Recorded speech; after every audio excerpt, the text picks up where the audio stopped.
पुरुषोत्तमम। शास्त्र में कहते हैं जो कुछ भी इस पिंड में है, देह पिंड में है, वो सारी इस ब्रह्मांड में है।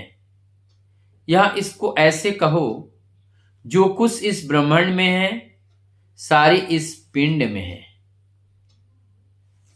ठीक इसी तरह से इस बात का व्याख्यान करते हुए अंदर और बाहर, अंदर मतलब ये पिंड जगत है और बाहर ये जागतिक जगत है, भौतिक जगत है। तो ये जो अंदर जगत में जो कुछ भी है, बहिर् जगत में भी वही सब कुछ उस बहिर् जगत में भी है। तो इस बात को जब हम समझेंगे, इसका मतलब जो बहिर् जगत और अंतर जगत में कोई अंतर नहीं है, सभी एक ही हैं। यहां पर इस बात को व्याख्यान के साथ बताते हैं कि यह संपूर्ण दृश्यमान विश्व तुमसे ही उत्प्रोत है। उत्प्रोत माने हम तुमसे ही भरा हुआ है। ये संपूर्ण जो जगत है तुमसे ही उत्प्रोत। तुम कौन? प्रभु, वही सत्ता या जिसको आत्मा कह रहे हो, ये उसी से ओतप्रोत है, यानी कि सब एक हैं, एक समान है। त्वाया व्याप्तम इदम विश्वम, ये संपूर्ण ब्रह्मांड में, संपूर्ण विश्व में त्वाया व्याप्तम इदम, तुम ही सब व्याप्त हो। ये दृश्यमान जो विश्व है तुमसे ही उत्प्रोत है, सभी तुम ही हो, तुम ही तुम हो। त्वायी प्रथम यथार्थता, और वो अंदर और बाहर सब तुमसे ही भरा हुआ है, तुमसे ही भरा हुआ है, और तुम ही इस विश्व के मूल तत्व हो। इस विश्व के मूल तत्व तुम ही हो। आगे कहते हैं शुद्ध बुद्ध स्वरूपम त्वाम, तुम कैसे हो? तुम मतलब यहां पर तुम का अर्थ है वही एक, अद्वैत जिसको कहते हैं। यहां पर दो नहीं है, ये जो त्वाम कह रहे हैं वो एक ही है, तुम एक ही है, और वो अद्वैत हैं, क्योंकि वही अद्वैत ही सर्वत्र एक समान है, वहां पे कोई परिवर्तित नहीं है। और उसका स्वरूप, उसका कैरेक्टर बताया जा रहा है। कैरेक्टर कैसा है? शुद्ध बुद्ध स्वरूपम, उनका जो कैरेक्टर है वो शुद्ध बुद्ध स्वरूप है। आगे कहते हैं मां गम, मां गमह, गम माने गति, मां माने नहीं, जिसकी गति नहीं, इसमें कहते हैं शुद्ध चित्त वाले मत बनो, और क्षुद्र चित्र में गमन मत करो। तो कहां गमन करना है? उससे तदात्म मत रखो, उससे तदात्म मत रखो।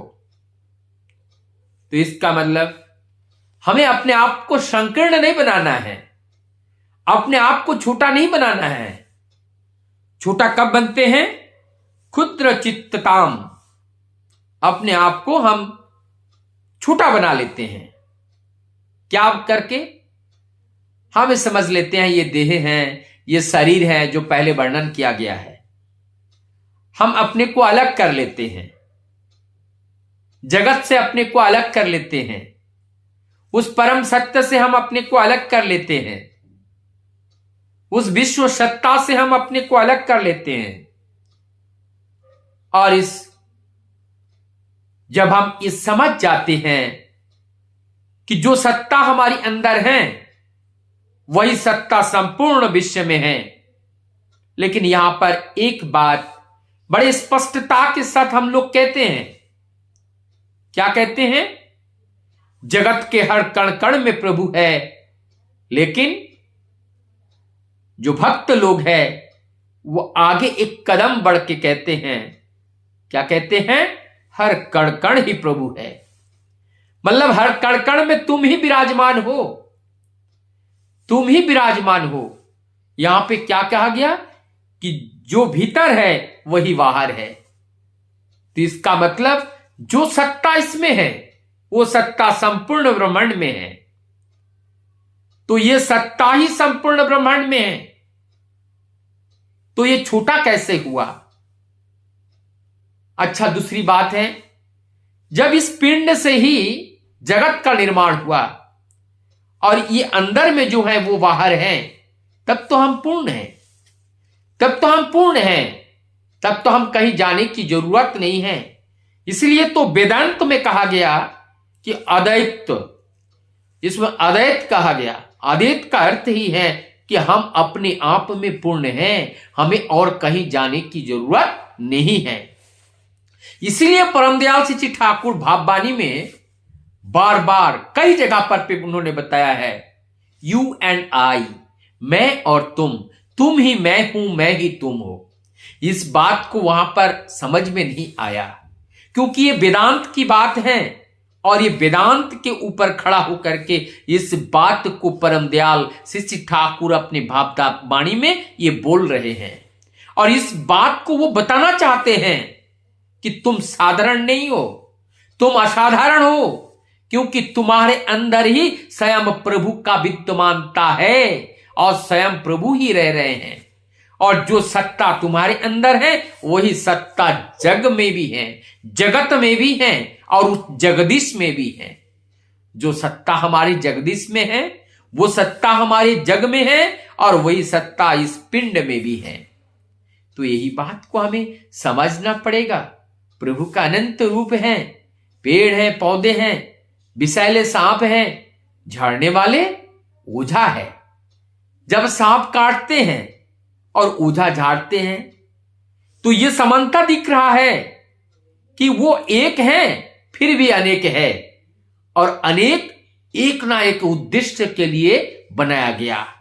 सांप को अपनी रक्षा के लिए उनको विष दिया गया ताकि उनकी सत्ता की रक्षा कर पाए और उनकी सत्ता, उनके अस्तित्व को कोई नष्ट ना कर पाए। और इधर अगर वो गलती से काट भी लेते हैं तो वो मर ना पाए, इसके लिए झाड़ने वाले एक ओझा भी, वैद्य भी प्रभु ने निर्माण करके रख दिया।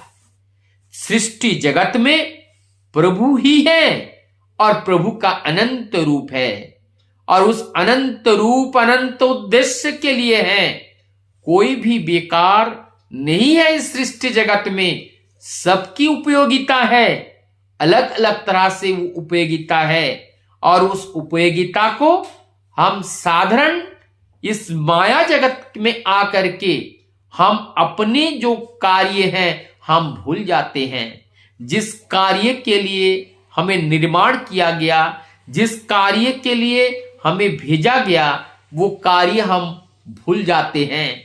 तो उस कार्य की याद हमें कौन दिलाते हैं? उस कार्य की जो याद है हमें वही दिलाते हैं जो सर्वज्ञ हैं, जो सर्वज्ञाता है, और वही हमें याद दिलाते हैं। इसीलिए प्रभु को कहा जाता है, आप आपुरयमाण वैशिष्ट पाली हो।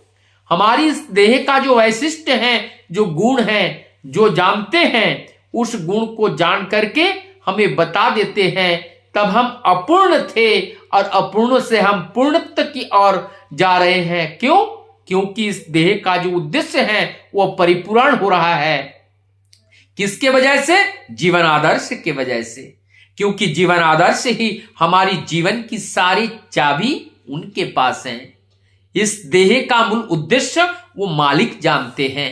इसीलिए मालिक के चरण में हम जब न्यौछावर करते हैं, मालिक के चरण में जब हम संपूर्ण रूप से हम समर्पित करते हैं, दीनता, विनय, शालीनता के साथ, तब सहजता से वो दया करके हमारी जीवन के उद्देश्य को वो बता देते हैं, हमें एक ड्यूटी दे देते हैं, हमें एक कर्तव्य दे देते हैं। तब उनकी ये सारी जो बातें हैं मंत्र के रूप में अपने जीवन में लेकर के मंत्रवत उसको हम मंत्रपुत करते हुए इस देह से उस कार्य को करते हुए हमारी जीवन की उस परम उद्देश्य को हम पूरा करने में सफल होते हैं। इसीलिए उनको वैशिष्ट पाली अप्रयामण व्यक्तित्व के अधिकारी के रूप में देखा जाता है। आज वही परम पुरुष कभी राम, कभी कृष्ण, कभी बुद्ध, कभी जिसास, कभी मोहम्मद, कभी गौरांग महाप्रभु और कभी ठाकुर अनुकूल के रूप में धरा पर आते हैं। कुछ विद्वान लोग हैं, वो कहते हैं कि हमारी ये जो परंपरा है, हमारी परंपरा से परम दयाल ठाकुर अनुकूल चंद्र की भावधारा मेल नहीं खाती है।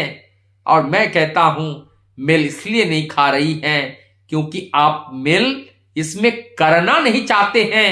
अगर आप मेल करने के लिए इच्छा जागृत करेंगे तो आपका सारा पोल खुल जाएगा, तब जाकर के आपकी ये गुरुगिरी और नहीं चल पाएगी। इसलिए परम दयाल श्री ठाकुर जी के जो वेदांतवादी उनकी जो बात है, ये सत्यता को मानना बड़ा कठिन होता है।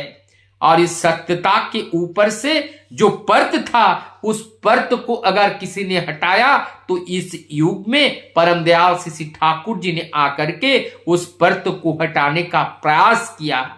और यहां पे जीवन में बहिरंग को उन्होंने नहीं दिया, इन्होंने जीवन को सजाने के लिए नहीं बताया। कलयुग है, समय अल्प है, बहिर्मुखी है, प्रवृत्ति मुखी जीव है और इनको सजने ढसने का मौका भी और अगर दे दे तो हमारी ये जो जितना भी मन बचा हुआ है, भक्ति बचा हुआ है, सब उस बहिर्मुखी में चला जाएगा। अंतर्मुखी में हम उस प्रभु का दर्शन नहीं होगा। इसलिए आज उन्होंने ये जो बहिर्जगत के जो परिधान है, बहिर्जगत के जो संसाधन है, उस संसाधन से वर्जित करके एक साधारण मनुष्य की तरह प्रभु की उस अस्तित्व की अनुभूति को लाभ करना है, उसको समझना है, उनको जानना है और अपने को तपाना है, अपने को साधना है और उस परम तत्व को जान करके परम स्वाद का रस का आस्वादन करना है।